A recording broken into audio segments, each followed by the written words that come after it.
to account for this. They just blamed it on a drug interaction, accidental or intentional. But as far as anybody knows, there was nothing. Mm-hmm. So, yeah, I blame the policies that this guy put in place. And so, yeah, I blame him for the student's death, however it actually happened. Mm-hmm. Also, this is the guy that, what's her name? Libs of TikTok. Oh, boy. I can't pronounce the woman's name. Do you know who I'm talking about? Yeah. Chaya Rachik? Yeah. Not sure of the pronunciation. But a former real estate agent who did not live in Oklahoma, he appointed her to the Oklahoma State Department of Education's Library Media Advisory Committee. Fun. Just because she promoted crap that he, the anti-LGBTQ stuff that he ascribed to, she put her on this, and everybody's like, what the hell is this all about, Yeah. She doesn't need to be there. One of the I don't know biggest that she's people- still there. But She was one of the biggest Yeah, she's proponents of ridiculous. banning books, LGBTQ books, and Oh, BIPOC yeah. books. So let's put her on the library committee, right? Yeah, That makes no sense obviously. at all. Yeah. Obviously. So the bathroom, or is it the bathroom? But yeah, the bathroom bill in Texas. Texas was going to come into special session to deal with, flooding, and apparently they're like, no, let's take this time to redo our congressional maps, and oh, by the way, let's get a bathroom bill in there for good measure. So the Governor Abbott signed Supposedly it last week. they did flooding stuff too, but yeah. Supposedly. That was the emergency reason, but yeah, we had to have redistricting because Trump said so, and bathroom bills because that's important. Sure. Yeah.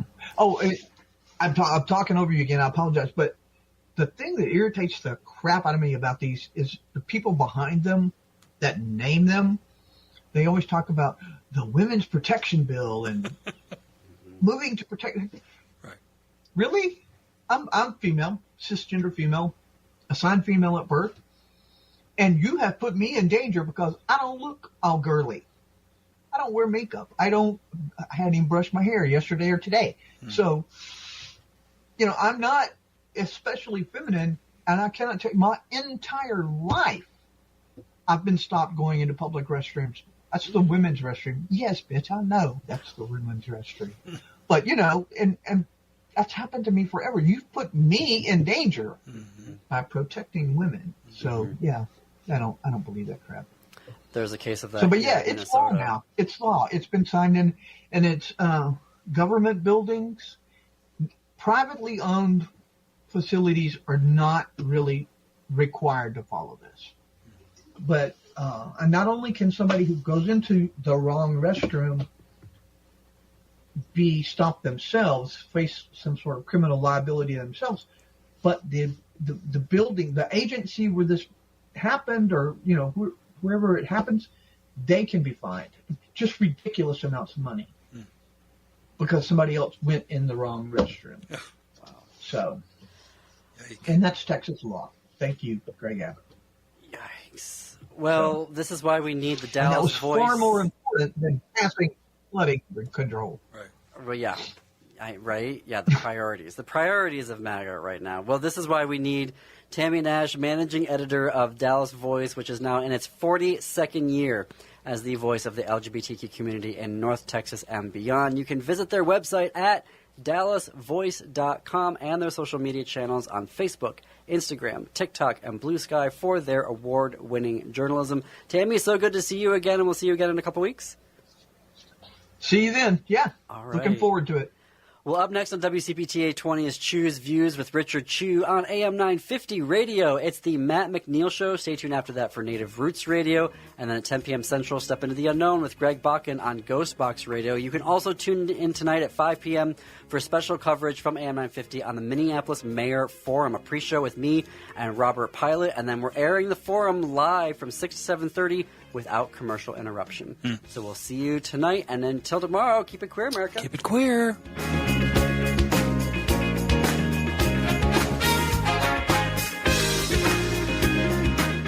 What's on your to-do list? Check your mail? Get groceries? How about getting your annual vaccines? We can help you check that off. You've got this. Yes, you do. Because we've got you. With local vaccine events and access to transportation, protecting yourself and your loved ones is not a chore anymore. You've got this. A message from the Aging and Disability Vaccination Collaborative, powered by U.S. Aging. Funded by the U.S. Administration for Community Living through a grant to U.S. Aging. Learn more at yougotthis.usaging.org.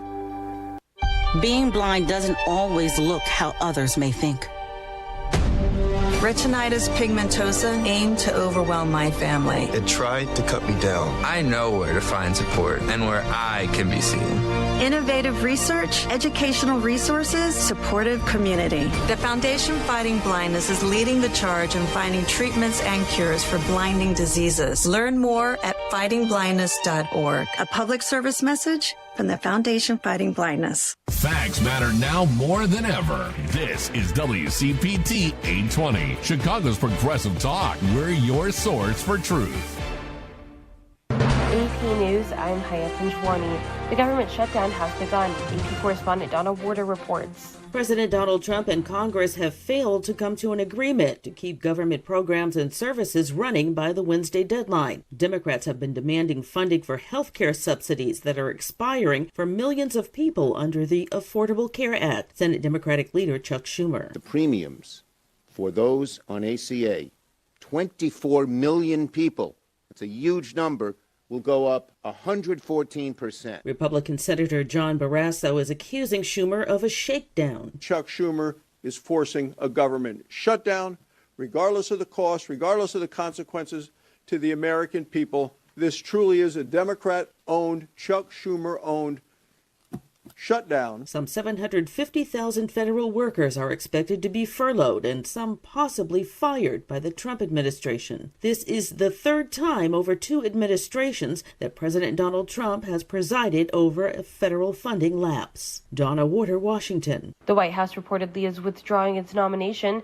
to head the BLS. The White House will announce a new nominee to lead the Bureau of Labor Statistics. That's according to a White House official who spoke anonymously, saying the nomination of E.J. Antoni to lead the BLS has been pulled. No reasons were given, but the official says President Trump plans to announce a new nominee soon. Trump nominated Antoni in an attempt to gain more control over the federal agency responsible for producing key economic data. Trump fired Erica McIntyre as BLS commissioner on August 1st, after the July jobs report showed a rapid slowdown in hiring. Mike Hempen, Washington. Police closed the Oktoberfest fairgrounds Wednesday morning following a bomb threat from the suspected perpetrator of an explosion in northern Munich. This is AP News. The WNBA commissioner is facing criticism from one of the league's top stars over a lack of player support. Right now, we have the worst leadership in the world. Nafisa Collier delivered a blistering assessment of the WNBA and its commissioner in a prepared statement and disclosed private conversations she said she had with Kathy Engelbert that portrayed her as a leader who lacks accountability. She told me players should be on their knees thanking their lucky stars for the media rights deal that I got them. That's a mentality driving our league from the top. We go to battle every day to protect a shield that doesn't value us. The Minnesota Lynx star spoke Tuesday for more than 4 minutes on a range of topics, including her conversation with Engelbert about Indiana Fever star Caitlin Clark and her value to the league. Her response was, Caitlin should be grateful she makes $16 million off the court, because without the platform that the WNBA gives her, she wouldn't make anything. I'm Gethin Coolbaugh. I'm Haya Panjwani, AP News. This is 820 AM, WCPT Willow Springs, and streaming worldwide at WCPT820.com. We are Chicago's progressive talk, where facts matter. Now, your WCPT 820 weather update. From the Weatherology Weather Center, I'm meteorologist Jennifer Wojcicki. Partial sunshine develops here for today. We'll see high into the upper 70s. Winds out of the east around 5 to 10 miles per hour, gusting as high as 15. And then for tonight, mostly cloudy with a low near 58. By Thursday, skies will become mostly sunny, high of 84 degrees. Then by Friday, plenty of blue skies and sun, a high around 87. That's your latest Chicago weather update. Currently, it's 66. Hey, Tom Harbin here. Mark your calendar for Wednesday, October 15th at my favorite deli restaurant, Max and Benny's in Northbrook. I'll be there talking about and signing copies of my newest book, The Last American President. This is a free event for all my WCPT listeners. Just register on WCPT820.com. Attendance will be limited to the first 100 people, so please go to WCPT820.com to register today. Max and Benny's, 7 p.m. Wednesday, October 15, 461 Waukegan Road in Northbrook. Tag, you're it. WCPT 820, Chicago's progressive talk, where facts matter. Welcome to Choose Views with Richard Chew. Get ready to dive into a world of insightful conversations and thought-provoking discussions. As progressives, our job is to have an all-inclusive, full-on assault with all of our players. A show that focuses on moving our political, social, economic, gender, and cultural conversation forward. And all of our players means all of our players. It's Choose Views. And now, here's your host, Richard Chew. Hey, guys. Good Wednesday morning, progressives. And welcome to the October 1st, yes it is, 2025 edition of Choose Views. Chins up and shoulders back, progressives. It is time to fight.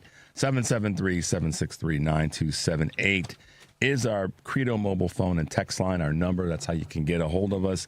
You can call us, you can text us, all those good things. And, of course, you can find my show on Facebook Live and on TuneIn Radio. People say, someone said, Richard, say it slower. TuneIn Radio, heartlandsignal.com, and YouTube, as well as emailing me at richard@wcpt820.com. Follow me on X, Instagram, LinkedIn, Facebook, Blue Sky, Threads, and Substack. That's right. And then, of course, catch all of our shows by subscribing to our WCPT podcast on Apple Podcast, Spotify, and iHeartRadio. That's where you can get Choose Views featured interviews, Driving It Home with Patty Vasquez, and, of course, Joan Esposito, live, local, and progressive. The Big Picture with Edwin Eisendrath, Out Chicago, and our other shows and interviews. That's right, Joan Esposito, Patty, and Edwin, and our other great shows. Check them out. Those great interviews that we have, they're easily found, and you can send them on to folks. And one of the best ways to do that is to make your way over to our heartlandsignal.com digital platform, because of all. Let me just give you guys a quick little flavoring of the articles and posts that we have over at heartlandsignal.com that you can check out. Everything from our interview with Illinois Democratic congressional candidate Kat Obazela, talking with Amy Goodman on Democracy Now!. We've got a couple clips from Governor Pritzker that we're going to hit you with in a little bit. You can check those out. Also, U.S. Representative Steve Cohen from Tennessee. A great conversation with Wolf Blitzer on the National Guard rather than going into Memphis. How about some long-term economic solutions rather than spending that money on the National Guard? You guys have heard me talk about that. Fixing mental health care. Representative Greg Cesar of Texas, basically saying there are more mentions, talking about the government shutdown, there are more mentions of Donald Trump in the Epstein files than there are House Republicans in Washington, D.C. today. And then Mayor Brandon Johnson, is telling Donald Trump and the world that Chicago is not to be used as a training ground for our military. And Mayor Johnson will be with us on Friday, so looking forward to that. But yeah, make your way over to Heartland Signal. We've got a ton of great clips there that I know you guys will appreciate and will help you in your furthering of knowledge and people that you want to send that information on to. Today's show, we will have with us Dr. Jaunita Mora in the 6:45 segment. And she is a immunologist and national spokesperson for the American Lung Association. With the weather changing, thought it'd be good to have her on to talk a little bit about some just some respiratory things we should also all be mindful of, particularly with our children. And then in the 7 o'clock hour, our good friend Curtin Mullett from Hoosier Blue 63 will be hanging with us. And then you guys remember this, about a month ago, I came across this clip that actually Kurt sent to me, made me aware of, about this movie called The Librarians. And it's not the TV show. It's not. It is a documentary film on librarians and what the various groups are trying to do in terms of book banning. So I have with us in a pre-recorded segment that we did yesterday, the producer and executive director of that film, Kim Snyder, will be with us, and so looking forward to having that segment for you guys in the 7:30 hour. Really fascinating information and work that she's doing. So that's what's happening. That's what we have rolling for you today, and as always, we look forward to bringing it to you. So, but right now, check this out, progressives.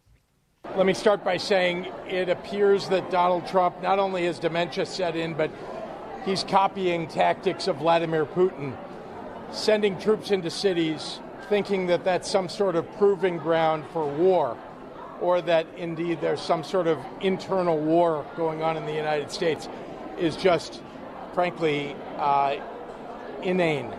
And I'm concerned for his health. Yeah, he didn't mince any words. He's concerned. I think when he says he's concerned for his health, I'll interpret the governor. That was Governor J.B. Pritzker, by the way. I'll interpret the governor just a little bit. His concerns for his health and what his health issues can do to the country. I'm not going to say anything. Say that Governor Pritzker was saying anything bad, like, but. Concern for his health, I'm sure that the governor probably actually is, and wants Donald Trump to just go sit down because of all this hell and havoc that he's causing. But that being said, the governor, as always, is speaking his mind and not going to mince words when it comes to what he's saying. We've got another clip that we'll get to you in a little bit. But I want to talk a little bit about a couple of things. Obviously, government shutdown. It's the first shutdown in 6 years, Henry. And as much as, the Republicans are trying to blame the Democrats. They've been doing that for the last few weeks in this talk about it. But this is in the laps of the Republicans. Now, I don't want to see the government shut down because, as I've said, from a socially responsible, I care about people standpoint, I do care, like the governor, we care about folks' health and well-being and livelihood and lifestyle and federal workers. I've said this so many times too, Henry. They're not just folks in Washington hanging out, in government buildings. They're all over the country. And in many cases, they are the largest employer in a particular community. So, from that standpoint, I didn't want this to happen. I don't want to see it happen. And it hasn't happened. This has been 6 years. And shifting my statement to the partisan part of this is in the laps of the Republicans, because it's a damn lie to say that the Democrats were trying to get illegal.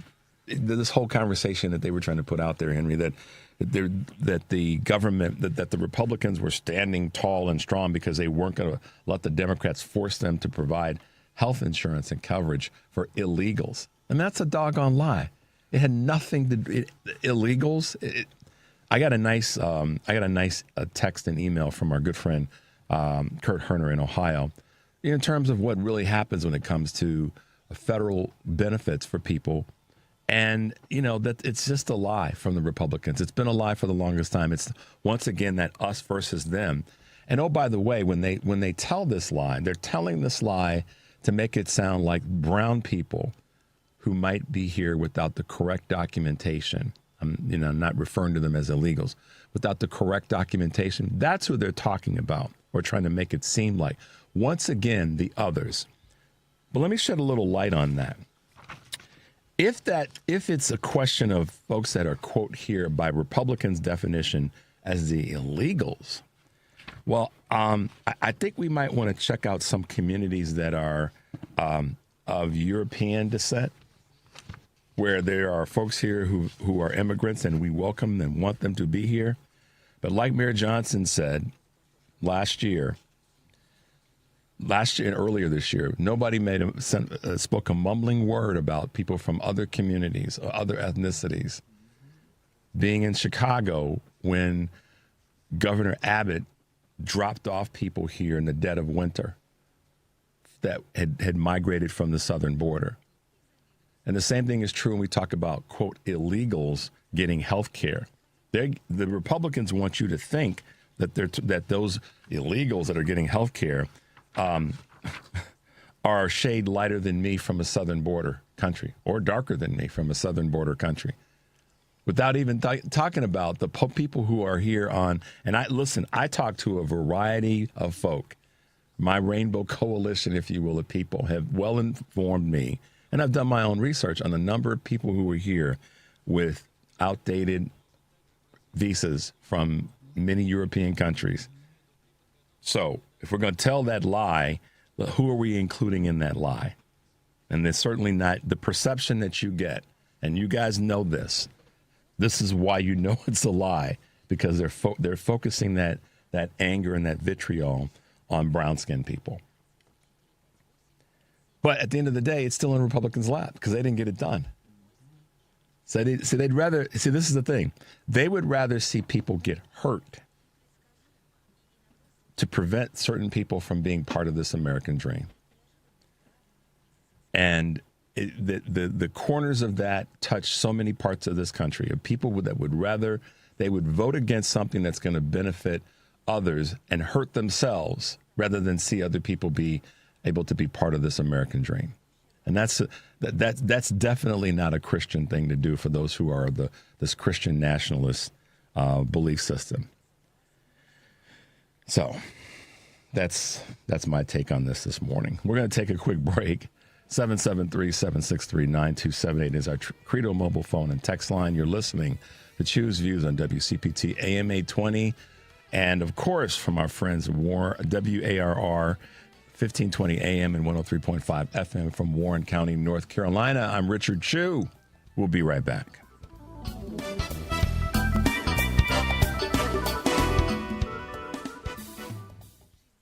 Actual price will depend on product and subscription plan. Featured products are compounded drug products, which the FDA does not approve or verify for safety, effectiveness, or quality. Prescription products require an online consultation with a healthcare provider who will determine if appropriate. See website for details, restrictions, and important safety information. Want a boost in and out of the bedroom? Hims has you covered. Introducing a new 2-in-1 approach to level up your game. Tadalafil for better bedroom performance and zinc for testosterone support. Put it all together and you've got what you need to turn things all the way up. Getting started is simple. Just go to hims.com/joy to start your free online visit. Through Hims, you can access ED treatments including pills, chews, and more. 100% online.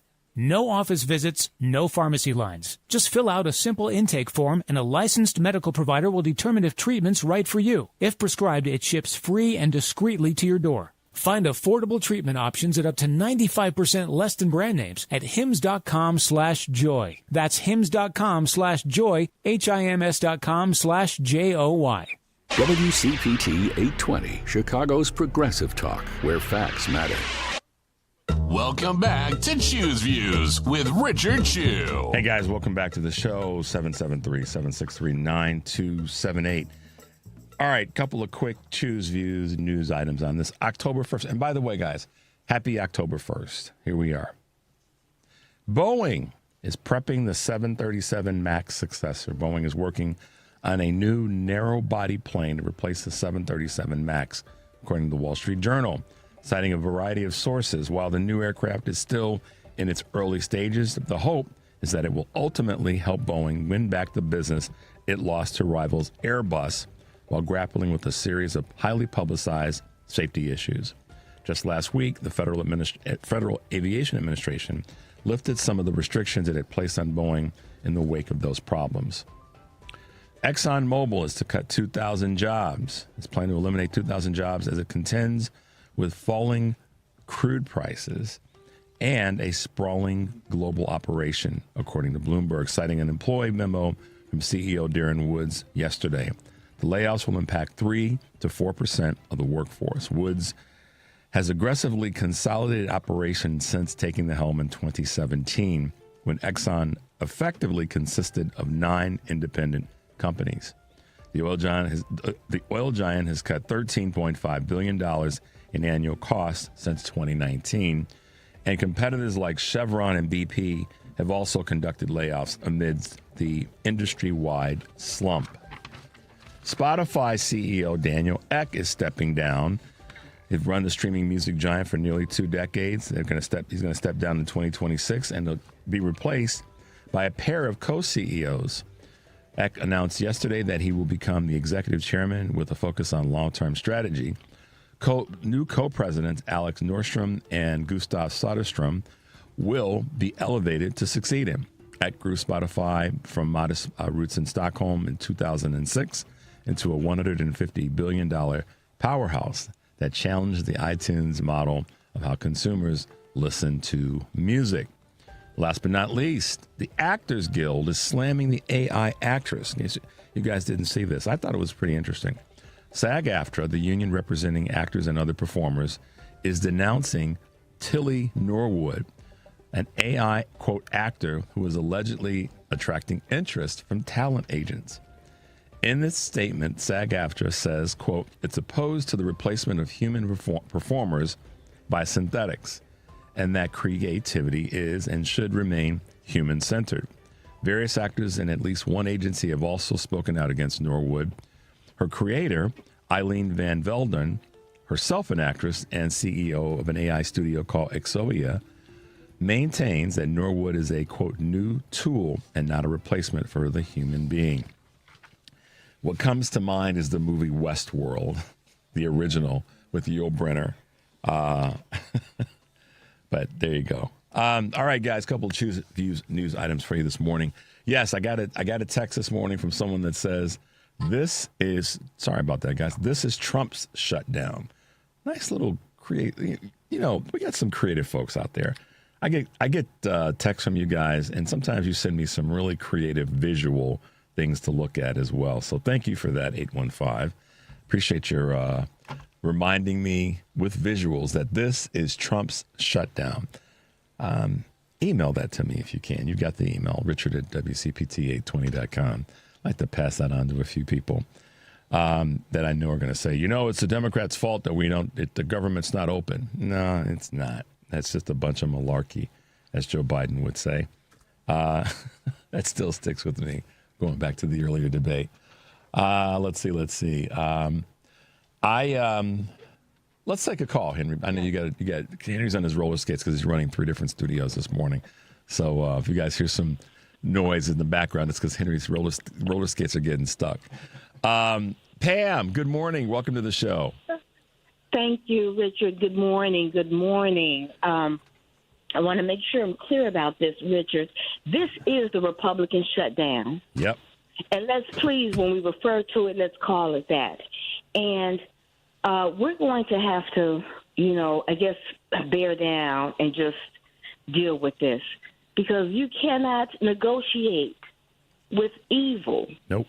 And I don't say that lightly. And that's what this Republican Party and the adjudicated sexual abuser. So on that note, I want to also mention the Epstein file. Let's not forget that. Isn't it crazy, Pam? Isn't it crazy? Again, since Charlie Kirk got shot, which is 3 weeks ago now, and so we've got this, then we got all these different distractions, and of course the shutdown is not a distraction because that's a reality for people's lives. But yeah, the Epstein files just keep getting put off. Miss Gravalia, who won in Arizona, can't get sworn in by Mike Johnson in the House, where they have the votes to release the files. It's just a distraction, more distractions. And why is it okay to have an international sex ring of people raping 13 and 14-year-olds and sex trafficking them? Why is that okay? And here's where I stand on that, Richard. I don't know which millionaires participated. So I would expect them to come out and say, I wasn't a part of it. I didn't do it. Because I don't know. But here's what we do know. Tara Palmieri has been writing and reporting on this. And one of the latest pieces of information she said, Richard, was that guess what senator's husband has some connection to Ghislaine Maxwell and Epstein? Senator Murkowski. Ah, really? And guess who? Yes, please read her article. And guess who was the deciding vote on whether or not to release the files. Yeah, Murkowski. I did see that. Hey, Pam, do me a favor, because sometimes I can't write things down fast enough and accurately enough. Would you email me that article if you have it, or a reminder? Just send me an email if you get a chance. I absolutely, because I do want to read that. So thank you for keeping us posted there. Sure. And lastly, Richard, when you have Mayor Johnson on, would you please hone in on, during the press conference, he meticulously laid out the connection with the bribe of Tom Homan. Yep. And now we're finding ourselves with all of these detainee facilities. I am definitely going to talk with him about that. I actually have a clip of that, part of that news conference. So yes, we will. That might be the bulk of the conversation, but we definitely going to talk about that, because that's a big A deal. And the media didn't touch it. Local news media didn't touch it. But here's what we need to do. We need to go after the reporting on local media, just like we came to Kimmel's defense and everybody sent mail, emailed, boycotted. We need to do this to the local media. If nothing else, email them, call them, and write them. Pam, I got to tell you, telling them the truth. I said this yesterday. I'm going to do it. I don't tell people to do things, Richard, that I'm not willing to do. I think the world, I say this respectfully and with joke, I think the world knows that about you by now, Pam, that you are not that woman. You say if there's something that needs to be done, you'll be at the front of the line, and you'll be dragging people with you before you're just telling people what to do. I appreciate that, and I'm with you. And I want to just say something to that point about the local media here in Chicago. I said this yesterday in unapologetic terms. I've said it before, that specifically when I look at all of our local media and a lot of our national print media to see what's going on, to help me do a better job and be more aware, and just try to have as much information in my brain and on the table as possible. And I can tell you that I can't find an article recently in the Chicago Tribune, local media, anybody knows, has heard about the Chicago Tribune. You can be anywhere on the planet. You know, that's one of the top newspapers in a top city in the country. They consistently find negative things to write first about the mayor, about the county officials, about the city council, and about the governor, before they find something positive to write about what they're doing to help the city, the counties, and the state. And to that end, about what you just said about local media, they are at the tip of the spear, in my observation, in that space. And right now, that's exactly what's happening. They have not said a mumbling word about Tom Homan and this situation, that particularly their editorial board, about that situation with Homan. They haven't as of yet, nothing of substance. So I'm with you, and that's why on Friday when I talk with the mayor, I will humbly ask him his thoughts about that. So they can find anything and everything wrong about Mayor Johnson, but in this case, when he's calling out, you know, and we know the Ricketts family, if I recall, are still part owners of the Tribune. Is that correct? And if that is, and as I recall, they are part owners of the Chicago Tribune, and I know they're part of the ownership of the Chicago Cubs.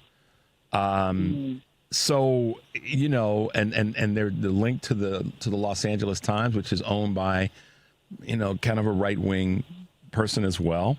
So yeah, it's that those apples aren't falling too far from the tree. So anyhow. And we just have to be vigilant. We can't give up, and we cannot have a spirit of fear because the people stand on the right side of history. That's right. And we just need to push the others. Thank you, Richard. Thank you, Pam. Have a great day. You too. Bye-bye. Yeah, that's Pam, y'all. She is one of those folks that is, as she said in her own words, not afraid to push and pull at the same time. She's one of those folks that has a knack for calling it out and doing the work along the way. I want to be accurate now, as best I can. The Chicago Tribune is owned by Alden Global Capital. It's a hedge fund that acquired the the rights to the publishing rights to the Chicago Tribune. So I want to make sure I got that right. Clean up on aisle 7 myself. And that's the current owners of the Chicago Tribune. So let me make sure I got that right. That being said, what I see, I'm telling you, that's how. And it's not. I mentioned the L.A. Times. The L.A. Times has got their own issues too. You know what? And now, what's his name owns the Washington Post. Bezos. Yeah. So we're not too far off in this observation about the major newspapers in our two of our major cities are owned by people that are kissing the ring. So it doesn't surprise me that, the Tribune and others are doing what they're doing. And what's crazy about it is that's not raising their readership. That's, there are people who canceled their subscriptions to many of the major newspapers in major markets because of the way, yes, technology's changed and how people get their news. We get that. So let me be right and careful there. And rather than but, a lot of readership is down because of the way in which so many newspapers, editorial boards are just like slashing and burning with local issues. And it's true. Look at your local paper and see what you see. If you were able to dial the clock back 10 or 20 years, you'd see that what I'm saying is not too far off the mark. So let's take a quick break, Henry. You're listening to Choose Views on WCPT AM 820 in Chicago and WARR 1520 AM and 103.5 FM from Warren County, North Carolina. I'm Richard Chu. We'll be right back.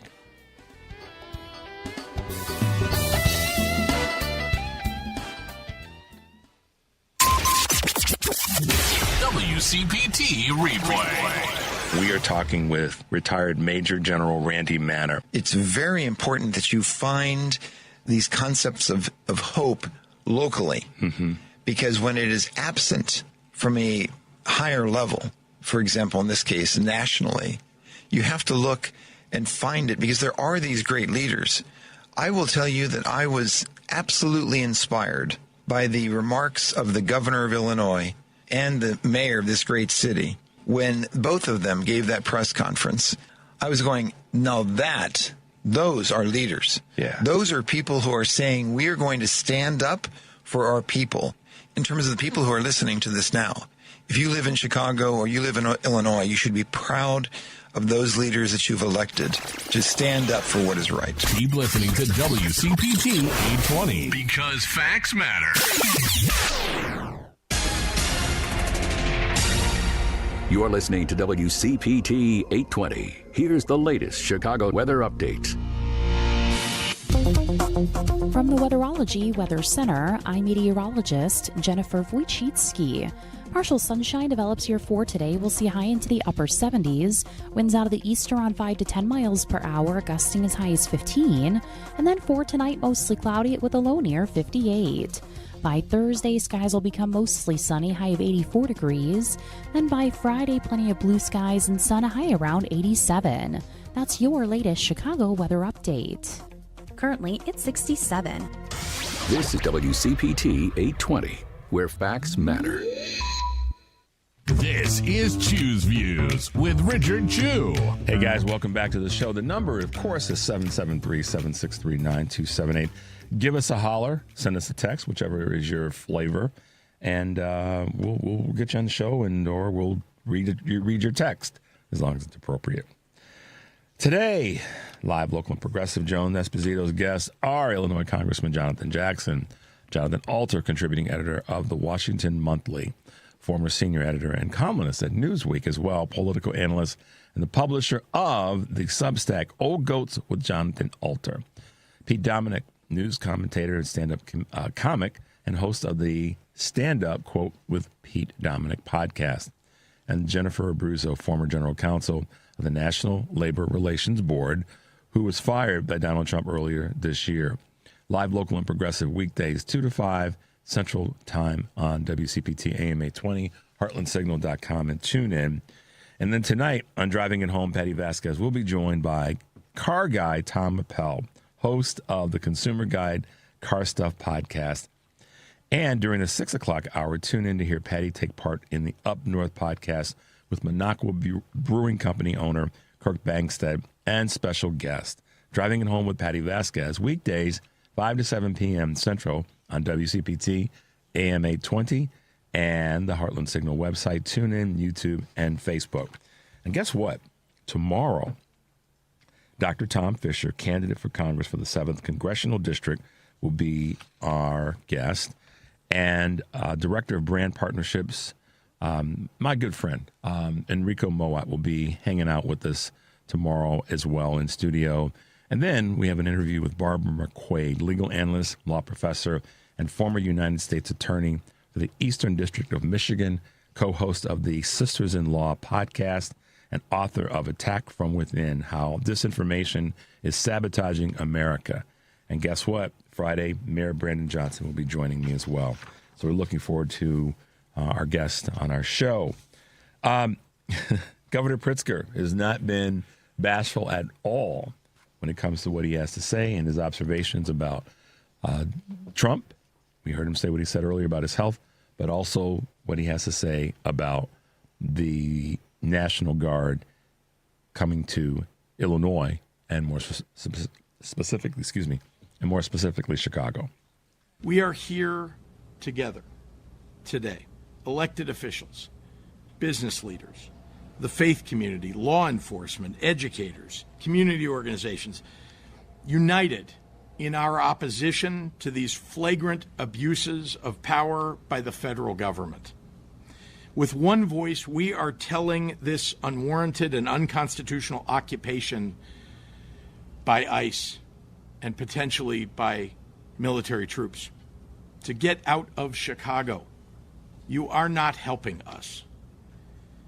Over the past month, I've been all across the city and all across the region, from Bronzeville to Austin to Pilsen to Little Village, talking to residents and to local business owners. Not one of them has asked for armed military troops in our streets.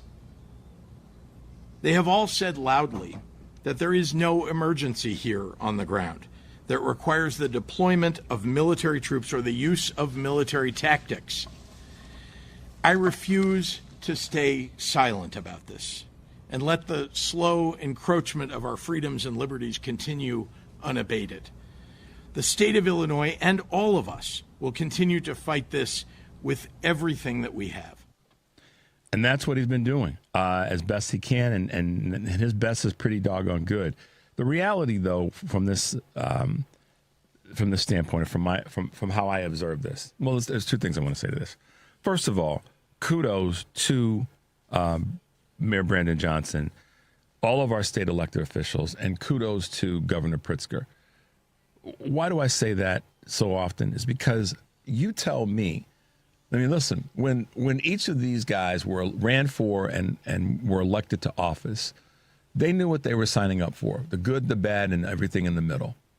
And their goal, I can tell you from my having met and talked with both of them face-to-face at some point in their career as politicians, that is, their goal is not to do anything but to help the city and the state and the country, okay? To be inclusive, to involve people in the process. And as much as we, I said I'm working hard to not use the phrase or not start by saying we know we're not perfect. It's not about us being perfect. It's about us working to get the job done. And these guys are in that fight. And so I know that they know that to use, another phrase, this is what they signed up for, if you will. This is what they ran on and ran for, and that's to be leaders of the city and the state. They're doing a very, very, very good job. And I don't care what any of you detractors have to say. I will add into this. They're not perfect and they're not getting everything right. Trust me, if you've been an employee or a business owner in your career, you didn't get everything right either. You made some mistakes and you had to restart and recenter yourself. And in that process, hopefully you learned something so you didn't repeat the same mistake or same thing over again. We all are, none of us are infallible. And our elected officials aren't either. But in the cases of Johnson and Pritzker and other elected officials in the state of Illinois, our attorney general, our state comptroller, Raul and Mendoza and the others, they're not doing things to willfully, consciously harm the city and the state. And when you add to that the person that sits in the quote unquote highest, most powerful office in the nation is trying to do things under the guise of trying to do things to harm the city under the guise of all the crime and the problems and whatnot in the city of Chicago. Look at the data and look at what Governor Pritzker said, which is he's talked to members of leaders in neighborhoods. And for those of you who are not in Chicago in terms of breaking down our neighborhoods, he's talked to those people. Both of these men have, to find out what do you all need versus what you don't need. And other than a few voices that every now and again, and I love how the media does this. They find a black person that, or they'll find a person from that's migrated from anywhere on the planet, from our southern border, from Europe, wherever. They'll find a woman, and they'll use that person. The mainstream media will, frankly, and a lot of divisive politicians will, to make it sound, or someone from the LGBTQ community, to make it sound like that hell and damnation are taking place in their community. They'll get one voice. But what the governor and the mayor have done is they've talked to people on the ground and asked them, multiple peoples in different communities, what are you seeing? What do you actually need versus what you don't need? And they all have said from their conversations that we do not need National Guard troops on the streets of the city of Chicago in any community. And we do not need to have ICE running roughshod throughout communities, grabbing and snatching up. Not criminals. That's a damn lie now. Let me say that again. That's a damn lie. It's not about snatching up criminals. It's about snatching up people that don't look like, a certain population in this country. That's what it is. They're not. These moms who are getting grabbed and trying to take their babies to school and other things like that. Criminals. You're gonna grab a mother who's taking care of their child, or a father who's coming out of immigration court to get his stuff right. You're going to snatch him up. Meanwhile, you're going to let some knucklehead, crazed lunatic with a gun walk the streets of any of our cities. No, we're not having it. All right, let's grab a quick call. Let's go to Rick. Good morning, Rick. Welcome to the show. Good morning, Florida man. Rick here, What's checking going in. on? Hello, Chicago. Thank you, Richard. What's up? It seems like the worst has already happened, but it seems to me that people are repeating the narrative of, what Trump is saying, that he's just trying to snatch up people that shouldn't be here, blah, blah, blah. But it looks to me like he is setting the military. He's trying to set the tone with the military after his last speech. He's trying to set the tone with ICE. He's trying to make people afraid because he wants to quell us when we really hit the streets. I think that the worst is he's still going to screw things up even more. We may be getting into a war with Israel. I really don't know what it would be. Things are so bad now, and we just have to be prepared. I got my comfortable walking shoes. I've been thinking up, myself, more questions for my representatives down here in Florida. I don't understand why our local police departments aren't arresting these ICE officers for some sort of violation. Aren't they breaking the law? Well, all Rick, these laws that are being broken. Here's the thing, and I've had this conversation. I've said my version of it on the air, and I've had this conversation with people in private. One of the reasons that Mayor Johnson signed here, just talking about what's here in Chicago, and I don't want to misstate something in terms of what happens in Florida, or any other state for that matter. Mayor Johnson signed the executive order that the ICE agents can't be roaming around with masks on. And that's one of the things that he took as a responsibility that he has. It's a tricky. From what I understand, Rick, to answer your question, it's a tricky area because it's unenforceable. Well, no. It's unenforceable. That's not what I was saying. When I say it's a tricky area, in terms of what the ICE agents, and I don't know if this is what you mean in terms of unenforceable, what the ICE agents are allowed to do, it's a very, very, very, very thin line and slippery slope area. So because of that, it's created this situation where you and I want to see local law enforcement get involved to take care of these ICE agents who are abusing people. And so that's the part that I get stuck on and say, okay, can they actually detain an ICE agent if he or she were to mistreat someone in that the jurisdiction of that city or that county?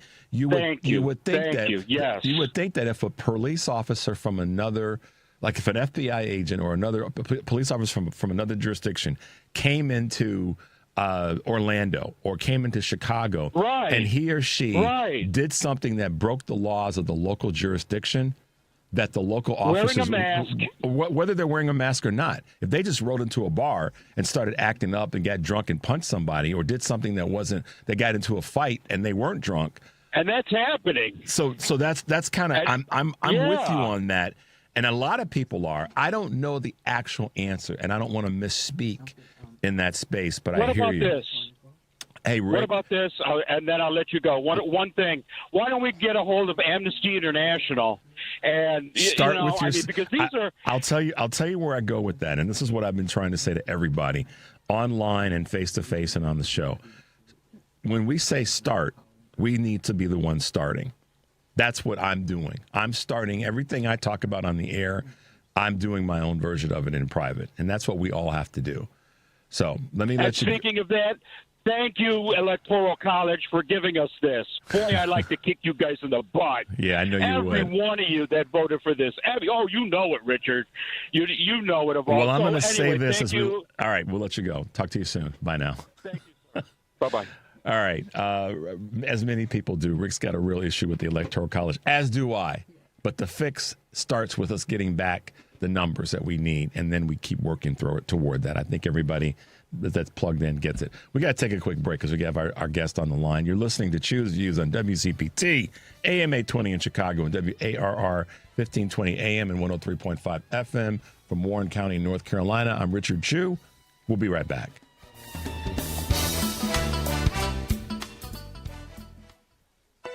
Check up on health with Chris Whitting.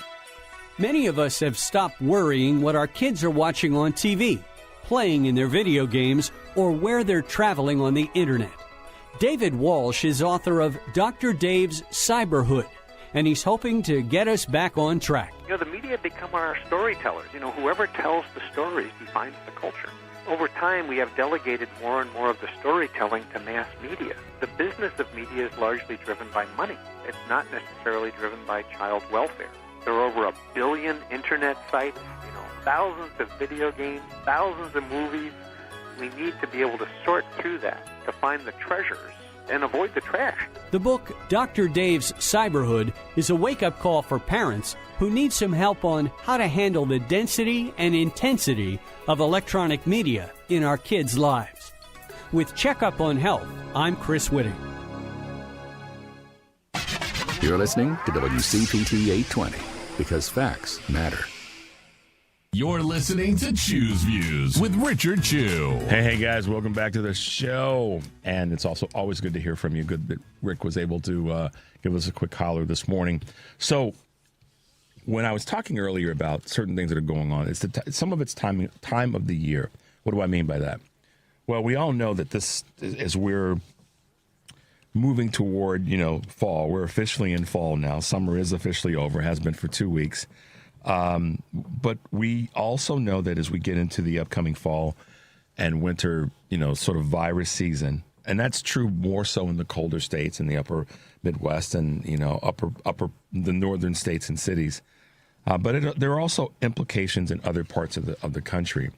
So I thought it'd be good to have an expert in that space to chat with us real briefly this morning, and that is Dr. Jaunita Mora, who is an immunologist and national spokesperson for the American Lung Association here in Chicago. So good morning, Dr. Mora, and welcome to the show. Good morning. So wonderful to be with you this morning. You too. Thank you. I mean, I got you up. Well, you're probably already up early. I shouldn't say I got you up early, but glad that you're up early with us this morning to be on the radio. It's an honor to have you with us. And I know that right now, all of us who are in the upper Midwest and northern, states, northeastern states and all of that, we're kind of wondering what type of a fall are we going to have? Are we going to have a cooler fall or warmer fall? Whatever. What's going to happen? And but your take on this is, irrespective of the weather, we've got to look at the season and what it can bring to us. And you've really been focusing on RSV risk to children and what parents need to know this particular time of year. Let's talk about that. What are your findings? What are you concerned about? What are you talking to parents about or want parents to be aware of? Well, thank you for obviously having me talk on such an important issue. Well, when we know about RSV, is that RSV is the leading cause of hospitalization in children less than 5 years of age. And so this is why it's so important to talk about it. It causes 2.1 million outpatient visits in kids less than 5 years of age every single year, and 80,000 hospitalizations. And kids at highest risk are those less than 5 years of age. And then also the grandparents that take care of them, especially in communities where greater than 65 years of age, also poses a risk for RSV infection. And so today we're going to be talking about how to protect these babies, because no one wants to see a sick baby. Nope.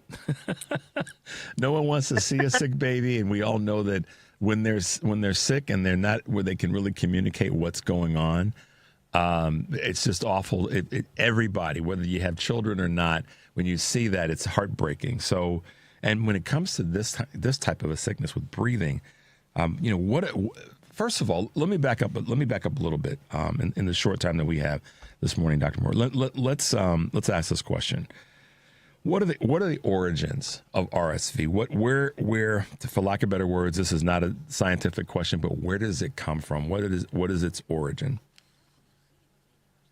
Well, it's a respiratory virus that's highly contagious, and it's so contagious it's found in doorknobs that kids grab. It's found in toys that they share. But, it's respiratory droplets from one person to the other. And it's so highly contagious that 100% of kids will have had it by age 2.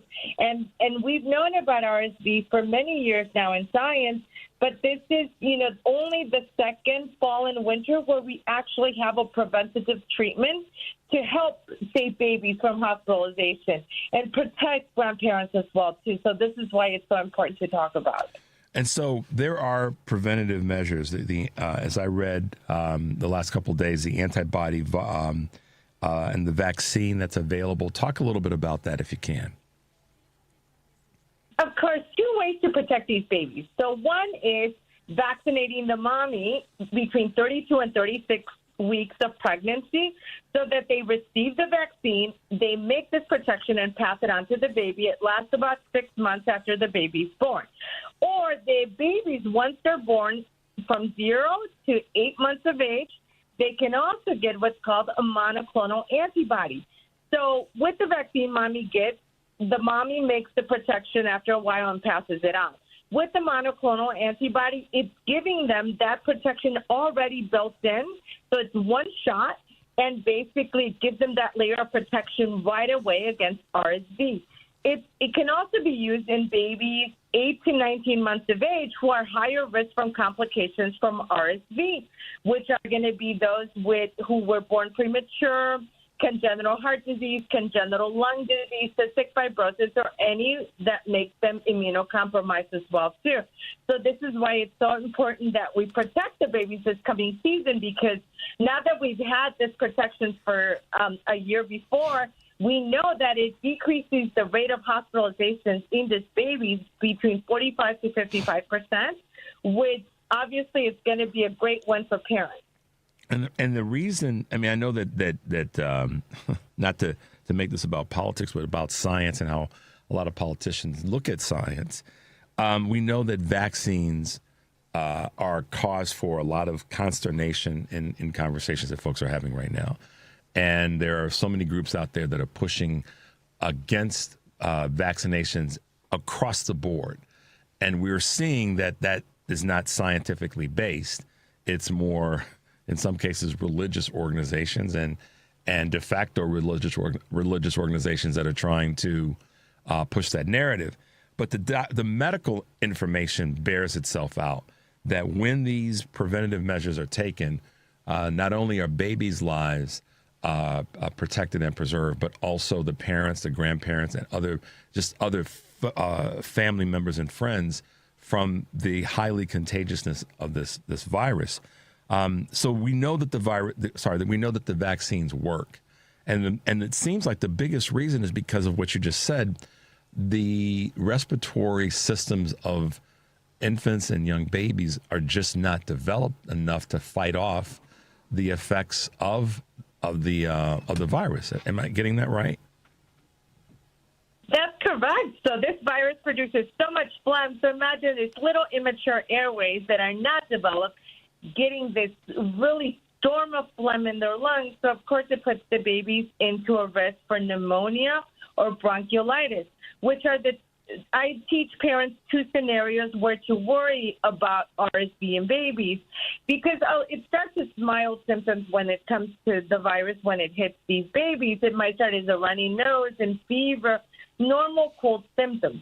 But when it drops to the lungs and causes complications, such as the baby starts using their little chest muscles to breathe, or they start wheezing or having this cough that won't go away and they're struggling to breathe, this is when to take them to the emergency department. The second scenario I teach as well, signs of dehydration. When a baby's not feeling good and this virus attacks, they're not eating.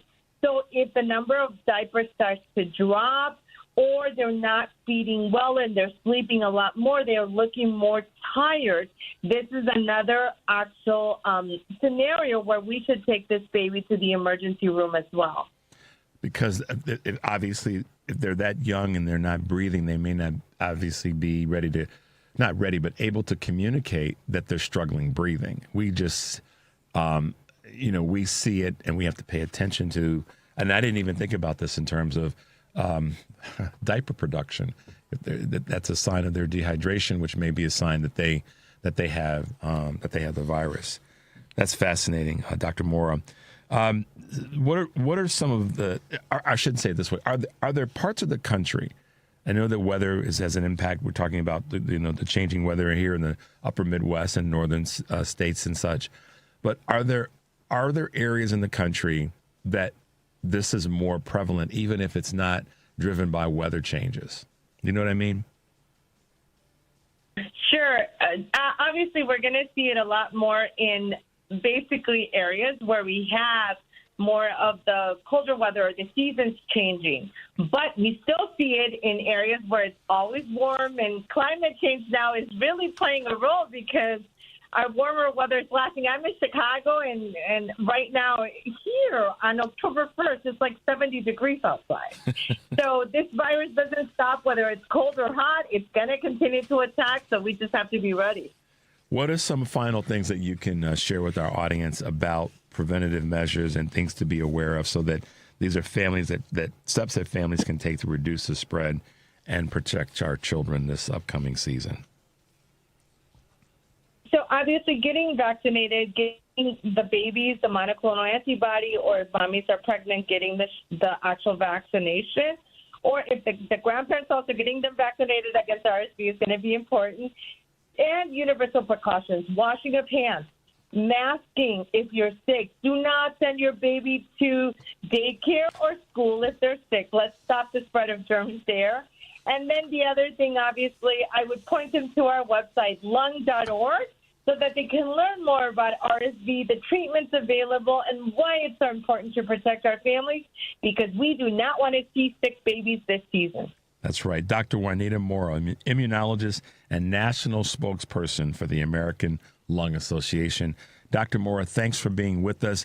And I would say that it'll probably be a good idea that we have you back on the show later in the year as we get deeper into the winter season here in Chicago, so we can share your information and experience with so many people. Sound good to you? Absolutely. It will be my pleasure to be back. All right. You have a great day. Stay safe, and thank you for your time today. Bye now. You too. Have a beautiful day. All right. Bye-bye. Gotta love her energy and enthusiasm about a tough subject, but one that we know that we can't have our heads buried in the sand. Guys, let's take a quick break. You're listening to Choose Views on WCPT AM 820 in Chicago, WARR 1520 AM and 103.5 FM from Warren County, North Carolina. I'm Richard Chu. We'll be right back.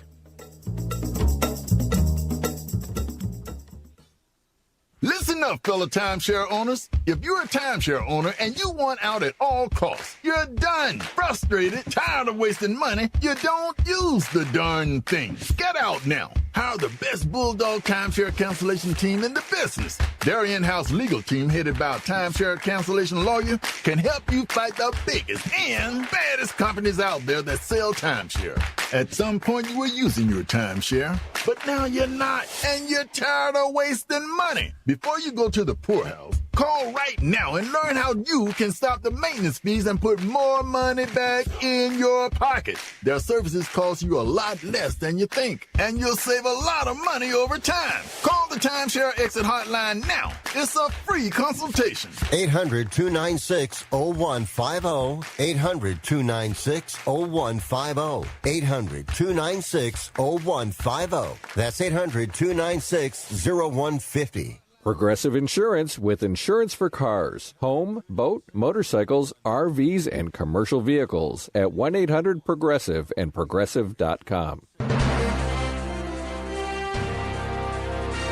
AP News, I'm Haya Benjwani. The U.S. federal government has been shut down. President Donald Trump and Congress did not reach a deal to keep programs and services running by this morning. AP correspondent Donna Warder reports on how the shutdown will affect the Education Department. Already half the employees with the U.S. Education Department have been laid off because of Trump administration cuts. Now with the government shutdown, a department contingency plan says some 87% of the existing workforce will be furloughed. But federal financial aid will keep flowing, and student loan payments will still be due. Investigations into civil rights complaints will stop, and no new federal grants will be issued. In past shutdowns, furloughed employees were brought back once Congress approved spending. But President Donald Trump has been calling for the dismantling of the Education Department since he took office, and the administration has suggested that some federal agencies could see certain positions eliminated. Donna Warder, Washington. AP correspondent Charles de Ledesma reports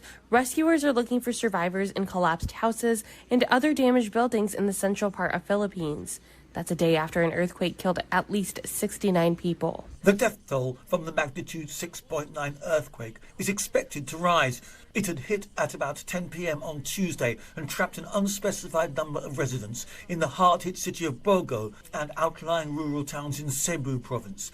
Deputy Administrator Bernardo Rafaelito Alexandrov says, "We're still in the golden hour of our search and rescue. There are many reports of people who were pinned or hit by debris. The Philippine government is considering whether to seek help from foreign governments based on an ongoing rapid damage assessment," Alexandrov said. The US, Japan, Australia and the EU have expressed condolences. I'm Charles de Ledesma. This is AP News.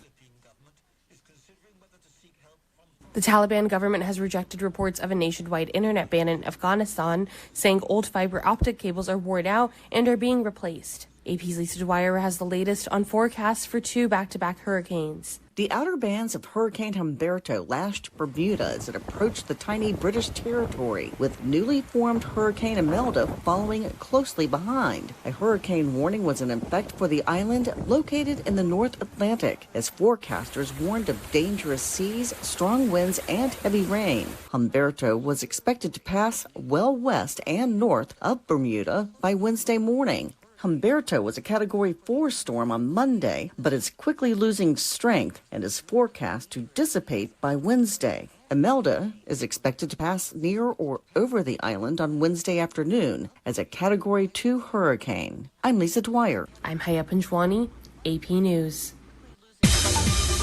This is 820 AM, WCPT Willow Springs, and streaming worldwide at WCPT820.com. We are Chicago's progressive talk, where facts matter.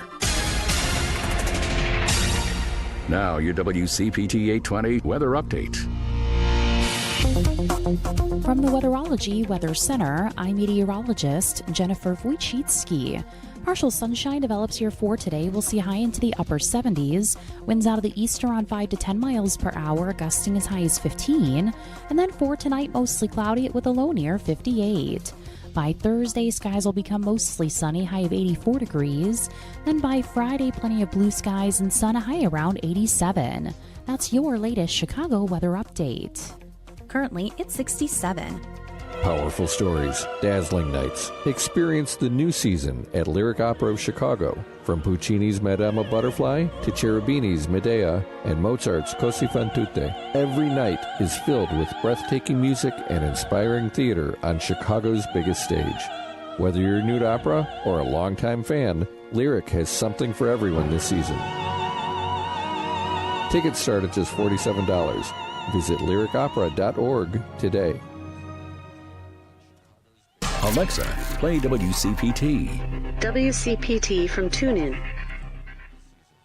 Welcome back to Choose Views with Richard Chew. Hey, guys, welcome back to the second hour of Choose Views. 773-763-9278 is, guess what? The Credo mobile phone and text line. And WCPT listeners now get 25% off for 2 years at Credo Mobile with the code WCPT25. Credo Mobile, a progressive phone company that is better for all people and the planet. Visit credomobile.com. Also, check out my podcast, Choose Views. Featured interviews and full episodes are available on Spotify, Apple Podcasts, TuneIn, iHeart, YouTube, and Amazon Music. Search for Choose Views or visit our brand new podcast page at heartlandsignal.com/podcast. That's how you do it. Okay. So there's so much to say. But in the process of saying it today, which is Wednesday, we're going to have our good friend join us, our man and just voice of the people, Kurt Mullett from Hoosier Blue 63. Good Wednesday morning to you, my friend. How are you doing? Good morning, Mr. Richard, too. I'm doing fine. How you doing? And I've got a lot to say, too. You know that. I've always got something to say. Oh, my goodness. Okay. Unreal. Yeah, I know. I sent you a couple of articles, and maybe we'll get to them. Maybe we won't. But the fact is, the reality is, the conversation is that there is just a lot of foolishness going on right now. And we know that the government shut down. We knew it was coming. We knew that more than likely it was going to happen. And I think that I read a really good piece the other day that said, you can't. We can have our issues with Schumer and Jeffries, and we all are going to. But they can't be blamed for this, and I refuse to blame them for it. There's other things that I wish they would do better and stronger and less strongly worded letters and just, go knock some tables over. You and I both agree on that. But in this case, the House is run by the Republicans. The Senate is run by the Republicans. And the state legislatures, here's the thing, and you know this, the state elected officials, the governors of many states, yours in particular, have had some influence in this as well. And that's the sneaky, dark secret that a lot of Republican governors who have they have a lot of sway, as do Democratic governors, but Republican governors have a lot of sway when it comes to what their senators and their House members do, particularly their senators, based on that being a statewide elected office. And your state is a good example where Mike Braun, he doesn't really care about the government staying open and functioning. He would rather see it get shut down. It just furthers the narrative that big government doesn't work. And so there's a lot of Republican state governors Kurt, and I know you know this because you talk about it a lot. They're okay with this because and particularly if they have 2 Republican senators, federal senators, statewide elected offices, they aren't sweating this too much. And that's shameful for the people of the state that they are the governor of, you know? Mm-hmm. Well, especially when they're the states that depend on government funding more than blue states. I mean, the stupidity, and you could call it. You don't like using that word. I do. No, I love. No. Let me set the record straight. Of people. I love using the word, but I'm careful in it. Okay. But I'm sorry, man. Go ahead. You got the flow. I'm not. No, I'm not. I mean, the stupidity of these people is just mind-boggling, and it continues. I mean, I shouldn't be shocked. But every single day, it's like, are you kidding me? I mean, you know, what should be done right now is the blue governors, the states that have the blue governors, okay, the states that put more into the federal government than take out, they should create a coalition and remove themselves from funding the government. You want to see a shutdown that would have massive effects on people. I mean, you know, without a shutdown. I mean, remove their funding. But the stupidity of these people is just mind-boggling. The contents of the beneficiary bill are hurting the red states more than they will blue states. They're hurting the people that actually put this guy in office, just like what's happening with the farmers right now. He's devastating the farming industry, just like he did his first term. But these idiots voted for him. The stupidity of these people are we go and bail out Argentina, okay? And then what happens? Argentina, the soybean prices drop, and so this is beneficial in China. Right. I mean, what? You know, all right, I got the baton, so I'll give you a chance to breathe. Go ahead. Thank you. I need a coffee. Yeah. Here's the thing. Thank you for threading that needle, Kurt. That's the needle that so many people don't get. So many folks don't get.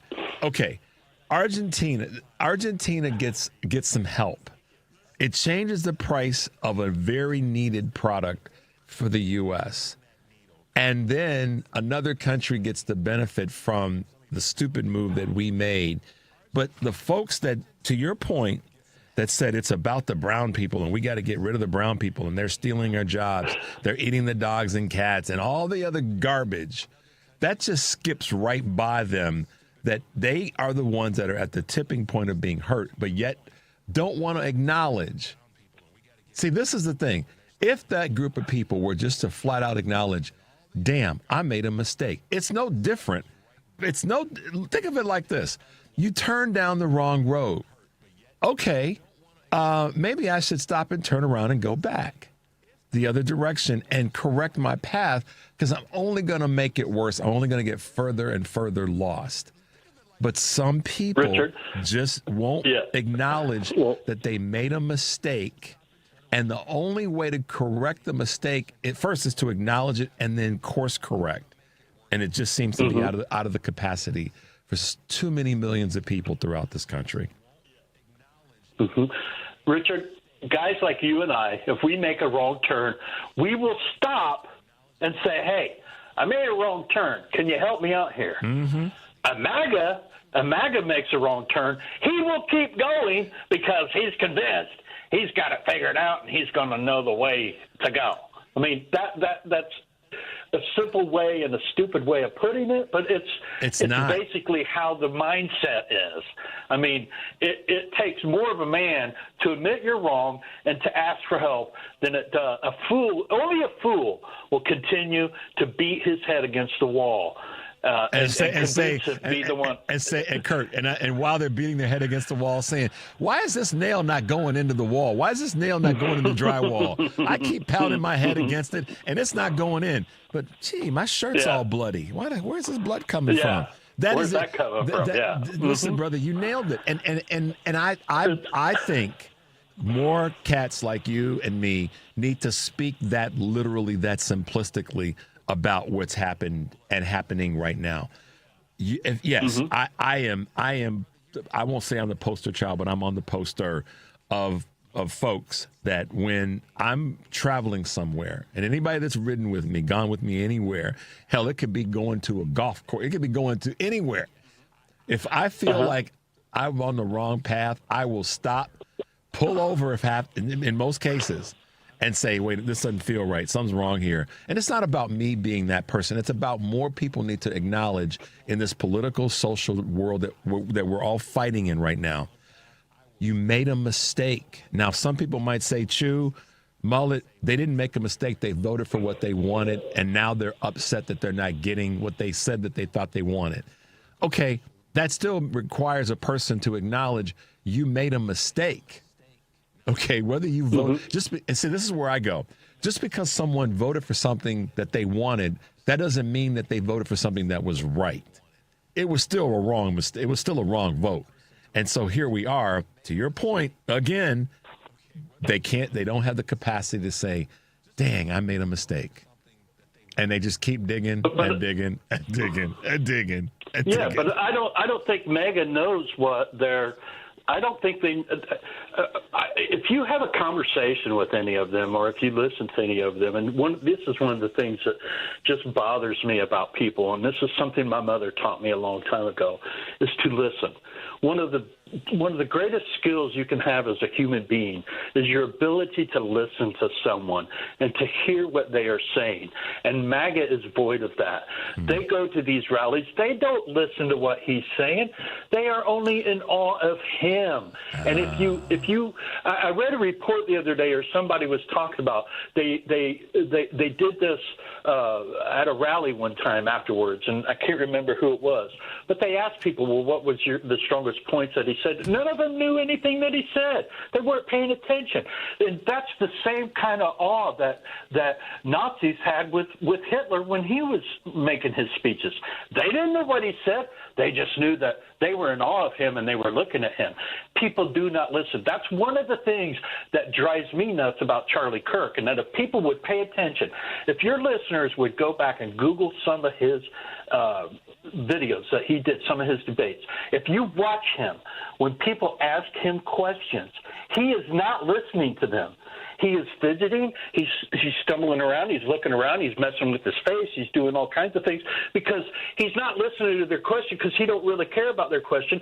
He's just getting ready to throw his gotcha question back out at them. And that's one of the things that proves to me he's a crappy individual. And I don't want to cuss. People that don't listen, I don't know all the guidelines. I don't know what words can be used or not, so I'm just going to avoid them. There you go. But I think that's one of the biggest problems with people is they just simply do not listen to what's being said. And yesterday was,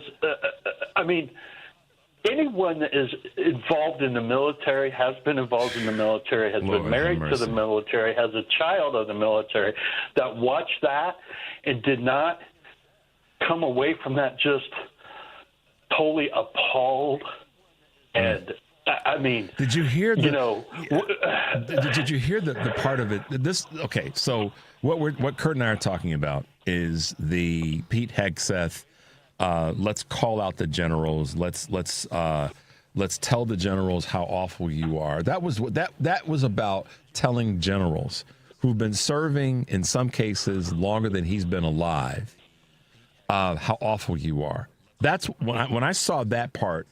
That's the part to me that was insulting. It told generals who were career American citizen, patriotic fighters how awful they are. That's the first thing that I saw that just turned my stomach.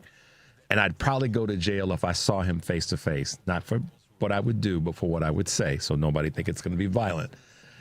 But that was the first part. But the other part that just, if you guys saw this, that should just make you want to call every one of your congressional leaders and your state officials and say, we have got to get rid of Donald Trump, is when Trump came on stage and he basically said, everybody says you guys are uptight and you got to loosen you guys up.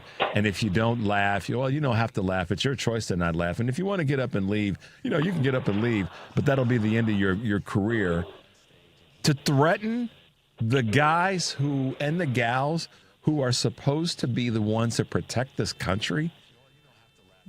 So MAGA, GOP, Republicans, and some Democrats who were weak, you need to get your boy, because he threatened the folks who swore an oath to the Constitution to protect his behind.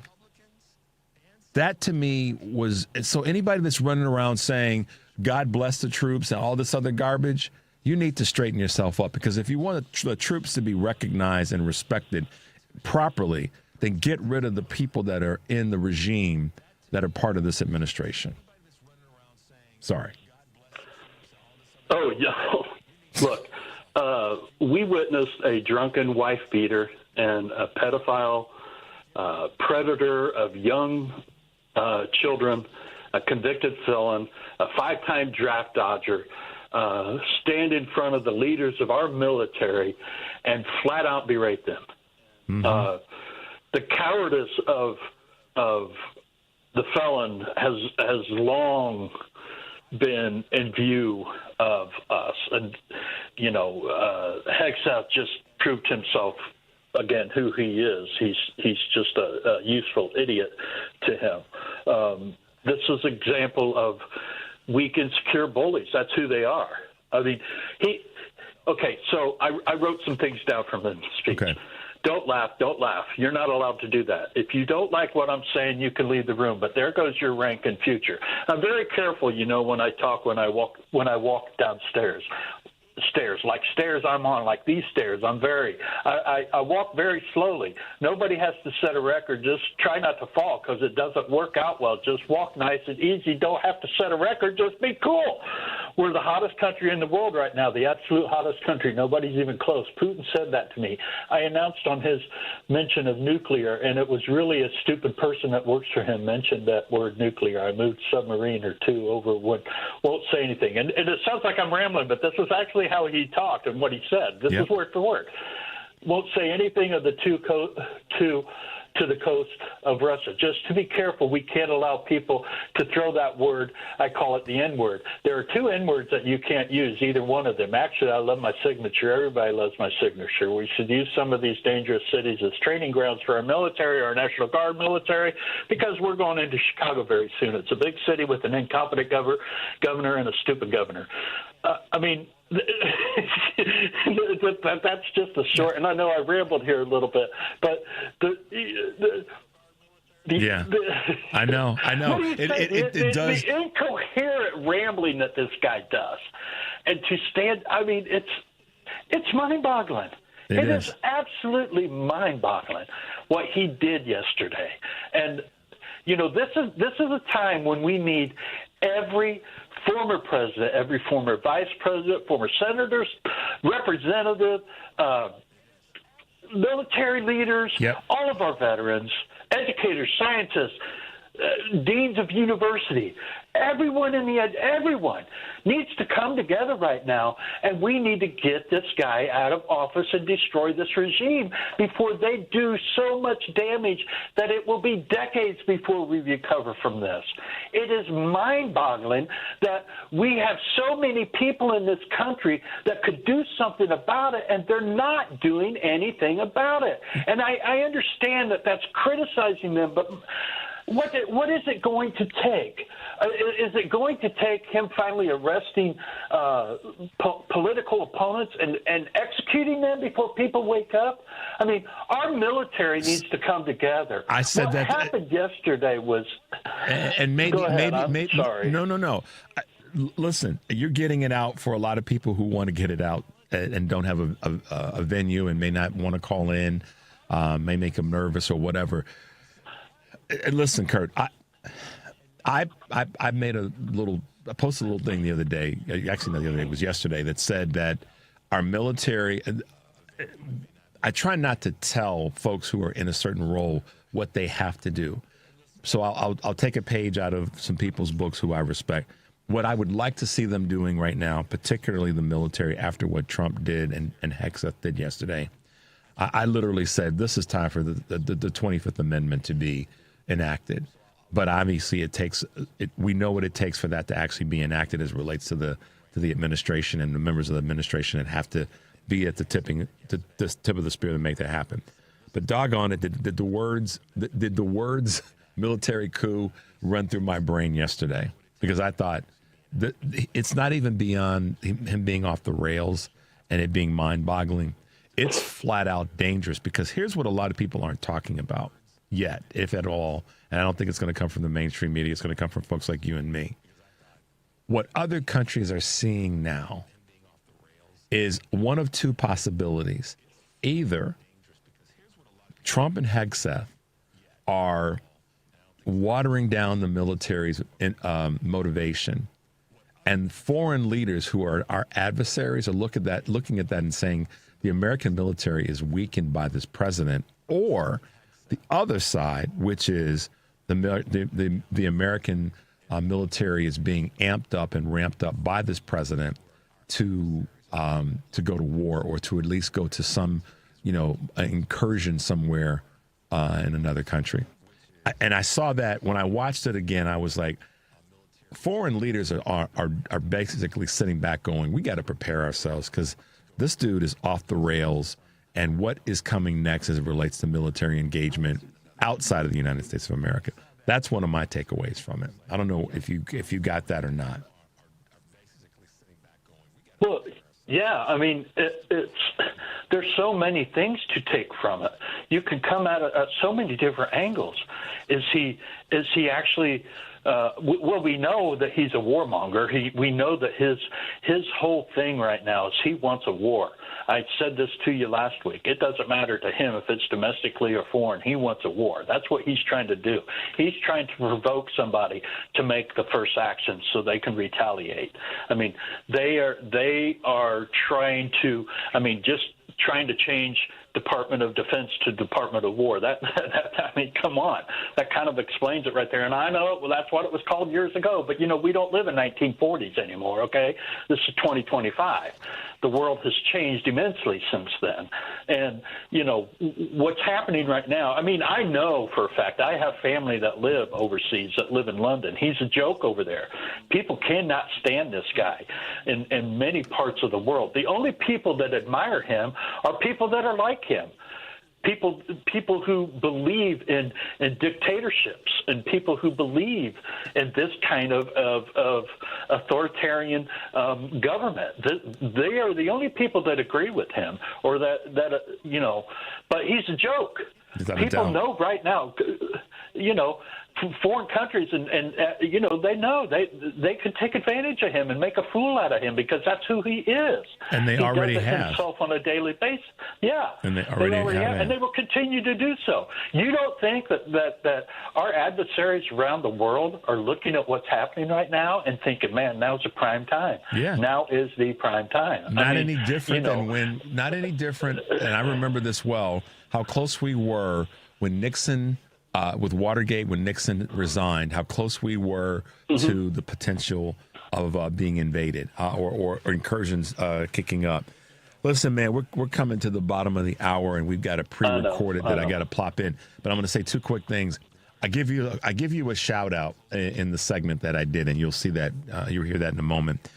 Last short little bit from you. I saw the post, and you may have heard what I had to say on Monday about the Ryder Cup that took place, and more specifically the foolishness from the crowd. And I saw your post about that in terms of the people around the world know who he is, representing how Trump's appearance and being there was one of the catalysts for this awful behavior from the fans at the Ryder Cup. Exactly. I mean, it just as it is. That's the truth. That he was there. It got crazy. It got disrespectful. It got disrespectful to the event, to the players, but most certainly to the country. It was just an awful. It was absolutely disgusting, without a doubt. And people could give a darn about golf. To me, I looked at it on a bigger scale. It was about Americans just showing their behinds. So Yeah. It was not about the event. It was not about golf. It was about what you just said. It was about the appearance and the impression that we gave off to the world as far as America goes. And you know, people need to realize what events are coming up, global events that are coming up in our country. And do not be surprised if there are some changes made by some of these committees and some of these governing bodies of these events that say, no, we're not doing this. Yep. We're not going there, okay? I won't be surprised. And I won't be upset if that's the position that they decide to take, because to be subjected to that kind of garbage that we saw, and I'm disappointed. Disappointed is not the right word again, because I have an expectation. The fact that the leaders of the team, the coaches and the assistant coaches, did not shut that down. They had full opportunity to shut it down and let the crowd know, y'all got to stop this. Keegan Bradley and others who were the captains and co-captains, I want to say they dropped the ball, but maybe that's what they wanted to see happen. But be that as it may, your point is well taken. It was a poor representation, and world leaders paid attention to what they saw this weekend at the Ryder Cup. I can guarantee you that. Yeah. They definitely did. Take care, my friend. All right, Kurt Appreciate Mullett, you be well and be safe, and thanks for keeping the fight up. You know, I'm fighting there right with you, shoulder to shoulder. So stay safe. We'll talk to you again next week. Okay. Okay. Have a great day, bud. You too. Bye-bye. That is Kurt. I'm gonna yell from the rafters, Mullett from Hoosier Blue 63 with us this morning. Right on to my man for bringing the heat, because that's what we need right now. As I said, chins up, shoulders back. We have to fight. Let's take a quick break. 773-763-9278. When we come back, we'll have an interview that I had an opportunity to do with Kim Snyder, producer of the movie The Librarians. We'll be right back.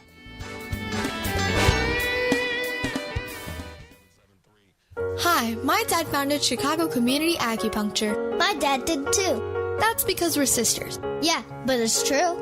You know, acupuncture has helped billions of people, but some people are still afraid of it. Why?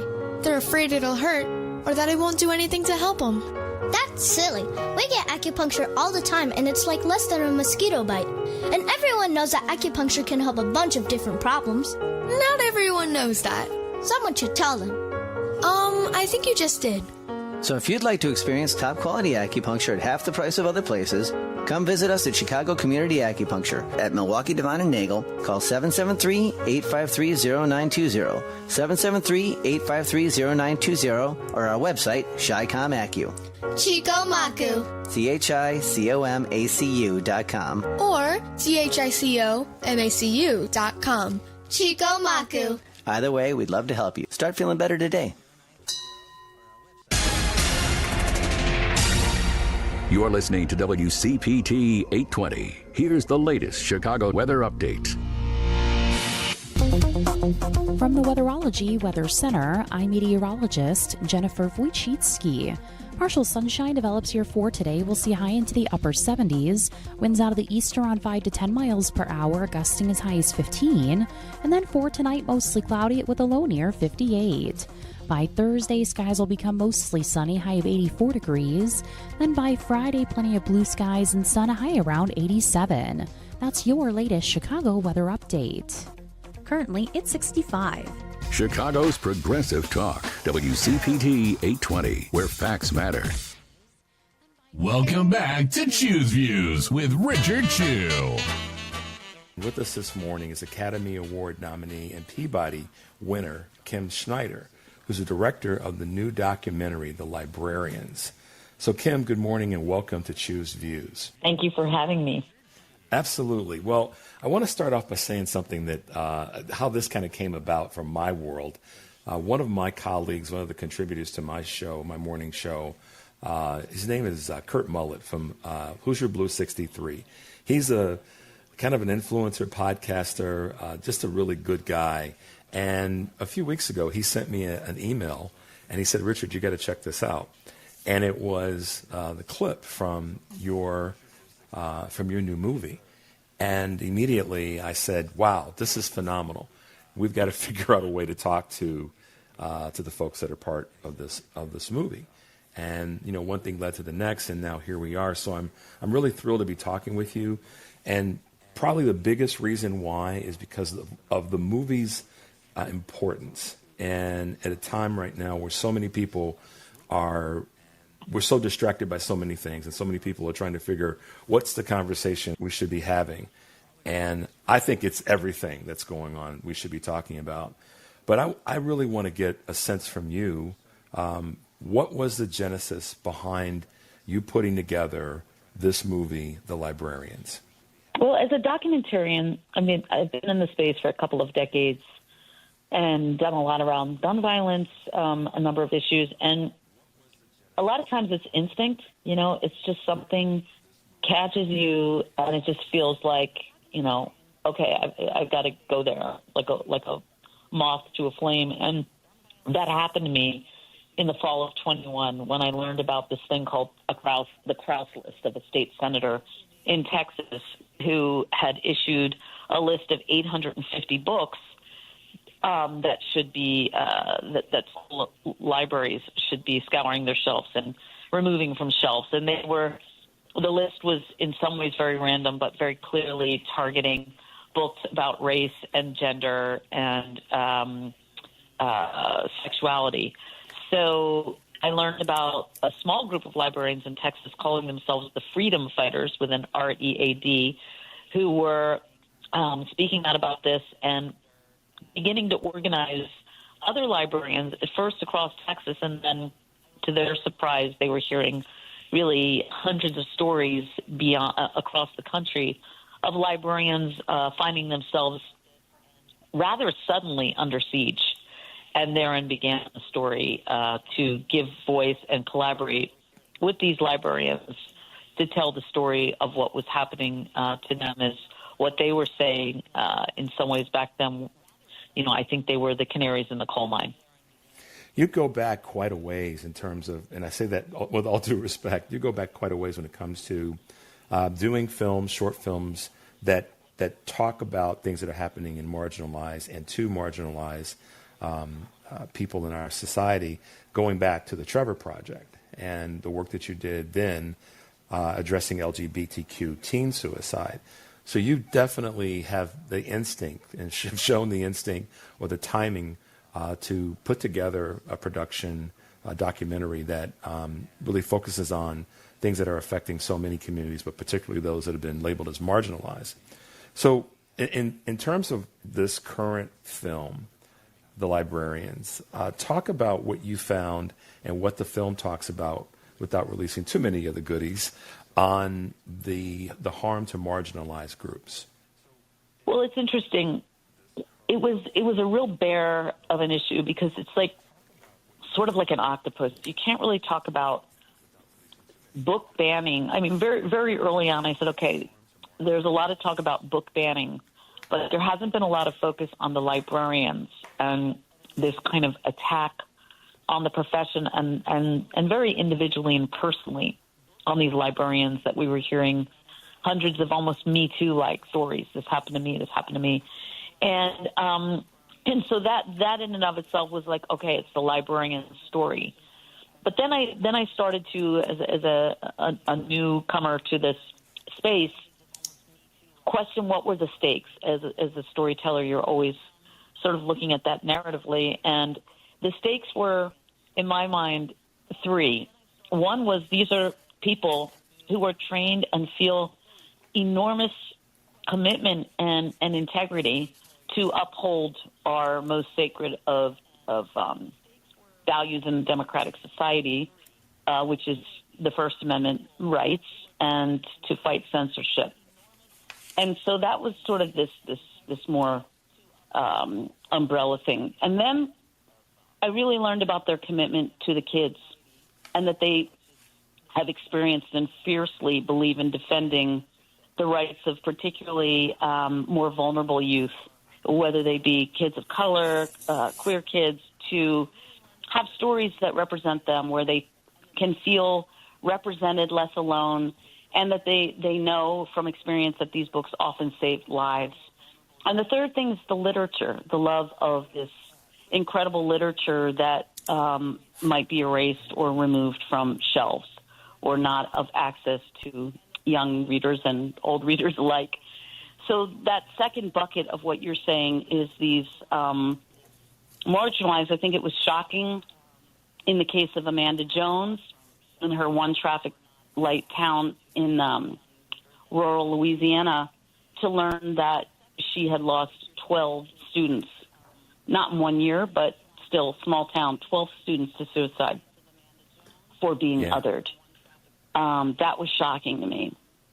So that was part of the story, and what we learn in the film is their commitment. Martha in New Jersey states that you wouldn't expect, who was attacked, called a pedophile, a groomer of children, is, when she says when they go after the books, they're really going after these kids, and I cannot abide by that. So there was this incredible, we saw it in Marie, a devout Catholic in near Sarasota, Florida, who also, it's not even in the film, cries and says, they'll have to take me out in handcuffs before I betray that child. Enormous commitment to these kids. Well, the librarians, I say this as respectfully as I can. I've always loved libraries. I've always loved the ability to go to a library, and I worked in the library in my senior year in high school, and it was one of the coolest experiences that I had in high school. So I've always been that guy that likes to go. My mother used to drop me off at the library when I was a preteen because it was all about learning, and that's the place to go to learn. And some of it has some ethnic impact because of the number of African Americans in this country that were banned from reading. You know this as a historian, as a documentarian, that our community, I say ours collectively as a society, part of us were banned from reading, and it was illegal. And so now to be where we are, where we're being banned from reading things that are going to enlighten us, is quite a frightening period. I want to circle back to the librarians themselves, though. I was trying to do some sort of counter research and information, and there are people that are a couple of organizations that are the parents' rights groups, generically speaking, that are trying to present this as it's not banning books because they're still available elsewhere in bookstores and on the internet. But the American Library Association, is pushing back on that to say that it is about not just attempting to ban and to create these restrictions, but it's intensifying, and it's happening more frequently and at a very rapid pace all over the country at places where you wouldn't think that it would be happening based on the so-called demographics of that state politically.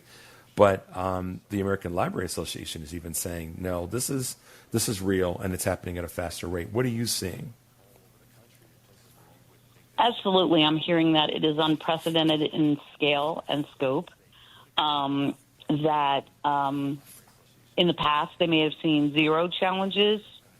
What they will say across the board is that there's always been parental rights. There's always been a mechanism and a protocol in place to protect parents' rights to challenge or question a book that they may think should they have an issue with being on the 10th grade shelf or getting into the hands of their kids. But there were so many mechanisms that have been there and have worked. And this was a completely unprecedented breaking of all of that protocol. Just taking books off the shelf without any the process of committees and the challenge process, everything that had been put in place. And usually it varies, from place to place, but usually there's a librarian involved in that process. And all of those protocols were just brazenly broken. So there's that's been happening. And then there's just these kind of shocking decrees in places, especially in places like Texas and Florida and Utah. In Utah, there was a bill, I think it passed, that basically if a kid brings a book, a personal book, to school that has been banned, they can be penalized, in some way. It's thrown out, that is forbidden. You have crazy things. And now you have places in Texas and Florida just saying there can be no books in school libraries that have any queer characters at all, or anything that has gender fluidity. So these are pretty draconian things that are happening. And most of these librarians, I just got back from Europe last night, traveling with two of my librarians and learning how much this story actually is resounding for people outside our borders.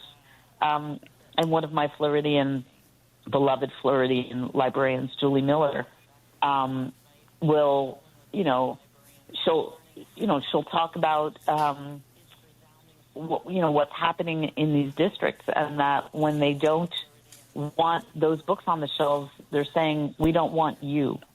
They're saying to these kids, we do not want you. Mm-hmm. So that's what we're seeing. We're talking with Academy Award nominee and Peabody winner Kim Snyder, director of the new documentary, The Librarians. I'm Richard Chu, and this is Chu's Views on WCPT AM 820 in Chicago, 1520 AM, and 103.5 FM from Warren County, North Carolina. Kim, again, thanks for being with us. And I want to touch back on, you've referenced Texas a couple of times, and you've referenced Florida, and of course Utah. Those seem to be the big three in terms of states that are, particularly Texas and Florida, the top two. But others are ramping up in terms of, I'm just going to go there politically. The red states, the conservative states, are ramping up in some of their activities, where you've got, Oklahoma wanting to ban books, at the same time make it a requirement to have certain books, i.e. the Bible or biblical statements, i.e. the Ten Commandments, in all of their classes. And now, not to take you down the road of our educational system, but this is a way for censorship to happen in one way, and expressions of other thoughts to be more broadly promoted. And it seems to me, and you somewhat highlight this in the film, that the only guardrails are the librarians that are actually working in schools, that are willing to put their careers, and I would say their lives, if not livelihoods, on the line right now. Is that what you're seeing? It is, and I would go further, Richard, to say that, first of all, it's not, it's sort of a spoiler, but at the end of the film, one of our anonymous librarians says, in the beginning it was about telling their story, but now it's everyone's story. And I think given the recent news, we're seeing that this issue of freedom of expression is not contained in school libraries. This is public libraries. This is museums. This is our mainstream media, as we saw on late night television. So it is everyone's story. And I would also say that this is not, I guess it continues to be somewhat shocking. We've toured with this film to numerous film festivals throughout the country since we premiered at the beginning of the year at Sundance in Utah. And there is not one state that I've been in, from Washington State to Maine, where there hasn't been a librarian, if not more, who stood up and said, make no mistake, this has happened here in Maine. This happened to my friend over in such and such a county, Colorado. So, and of course, one of our libraries is in New Jersey, and one of the groups, the Moms for Liberty, actually had their town hall meeting right here on the Upper East Side of New York City. So I think it's also important to understand that this isn't contained in a bubble to some other part of the country that you might not have as much. This is happening everywhere. It definitely is. And we had a situation here in Illinois where the group Moms for Liberty went after an educator and school board member, and ultimately, caused her to lose her position. This just happened recently. So yes, it's happening.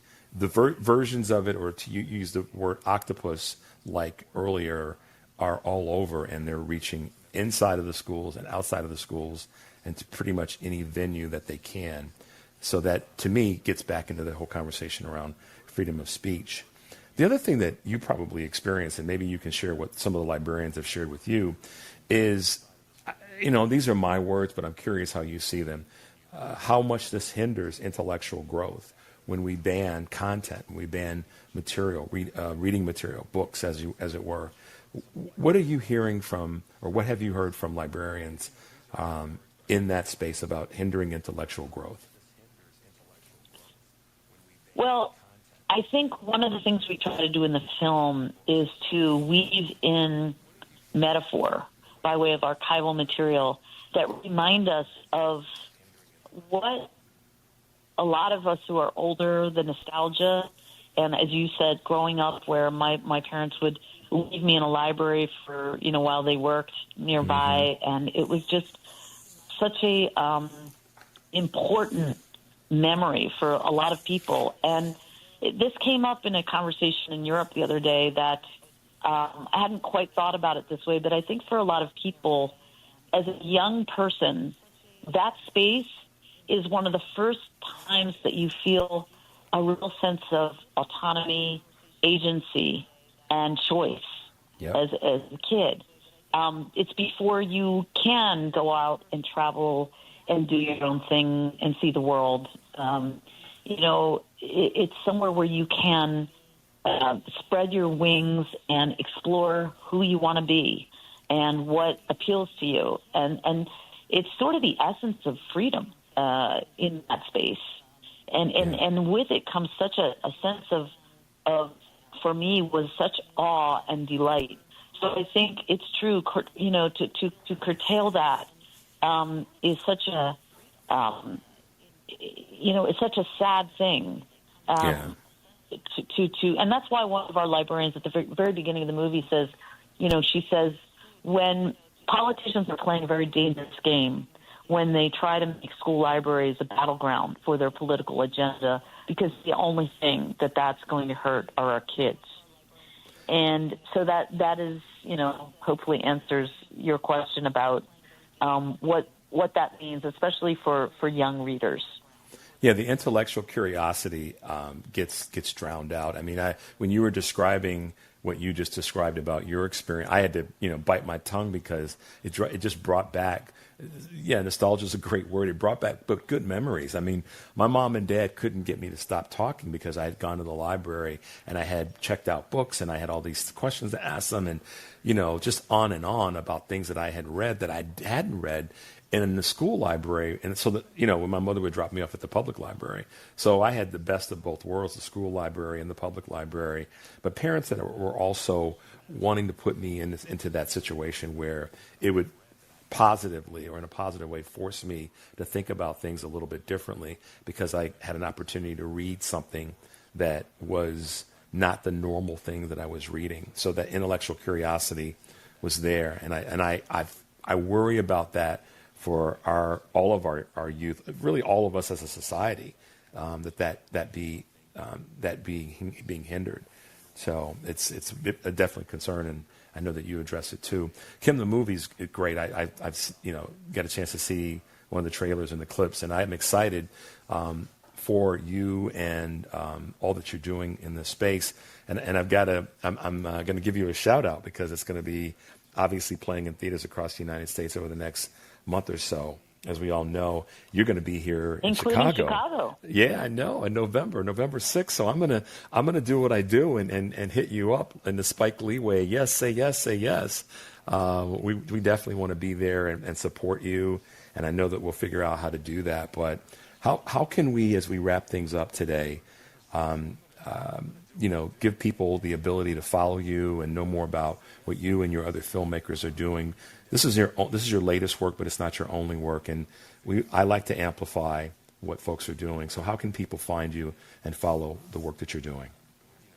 Well, thanks. Together with our team of librarians that's growing, this posse of not just librarians but people flanking, the film is actually a movement. We're now for a small independent documentary in a space right now where this kind of fare is difficult with streamers right now. We've booked, I think, 70 to 80 cities throughout the country in small art house. So we're saying that this film, and sometimes they're eventized, they're working with their local public library. We're saying that this film is a movement where we're encouraging town hall-like conversations through art house cinemas, libraries, and campuses across the country to really be able to engage people in civic engagement in a hyper-local way, so that there's a grassroots movement around censorship and being aware of it, and taking the lead of some of these courageous people that you'll meet, including the librarians, to be able to have agency in your own backyard and learning more about what's happening locally. We're also, I like to refer to it as Librarians Without Borders.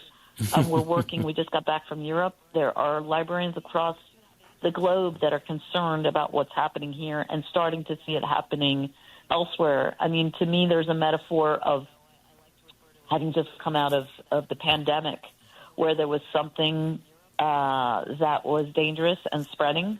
And I feel that censorship, in a way, is its own germ that is metastasizing in a certain kind of way in this country and being exported. So we're doing a lot of calls to action that try to stem that tide. And it's everything from getting people involved in their local school boards to helping in efforts to sustain small and rural libraries, to growing this movement of librarians and fortifying them as this firewall. So it's the librariansfilm.com is the website. And people, if there isn't a theater near you, there's a way to ask to host a screening in local libraries or on a school campus. So that's what people can do. And mostly, if you do see the film, please show up at, I think it's the Wrigleyville, Wrigleyville. Chicago's Alamo Drafthouse Cinema in Wrigleyville. That's correct. I think there's a one-off on the night of the 6th. I'll be there with some special guests. And then there's also a week run that starts again, I think, on the 14th. So people in Chicago will have a way to see it. It will broadcast closer after the new year on PBS's Independent Lens. And hopefully there'll be some really Chicago-specific things that people can do. Fantastic. Well, I thank you so much, Kim Snyder, for being with us. We appreciate you being with us, but more importantly, we appreciate the work that you're doing and your new film, your new documentary, The Librarians. Thanks for being with us on Choose Views. Have a great day. Thanks so much, Richard. All right. Bye-bye. How about that, guys? I mean, you got to check out the movie. I'm so proud to have been able to interview her and bring that to you guys. It will be airing on November 6th, and I'll be talking about it more as we get closer and hopefully having Kim with us again as we get closer and myself trying to make my way there for that viewing, which will be fantastic. Freedom of speech, threats from the right, that it's all tied into that conversation. And what I hope comes out of what they're doing with the movie The Librarians is that people recognize that there's a certain level of intellectual curiosity that's stifled by these folks snatching books out of not only libraries but other venues. And let me just say something about this conversation as we wrap up. This group, Moms for Liberty, and other right-wing yell loudly at school board meetings and all these other things. You can't tell me how to raise my children, and you can. The other side of that, just think about this for a minute. If this group of people says that one group can't tell them how to raise their children, by default, them having the voice to say that this is what's right for my children, being right for all children, is them saying, I get to have an impact on how you raise your children. I hope you guys followed the bouncing ball there. That's why we have to push back when it comes to this conversation around freedom of speech and access to books and information. They're saying you can't tell me how to raise my child, but I'm going to tell you how to raise your child. Nope, not going to happen. Not on my watch or not while I'm part of this process. As always, guys, thanks for being with us. Thanks to my man Henry for keeping us on the rails. Take a deep breath, make your life count, and smile at a stranger today. We'll see you tomorrow.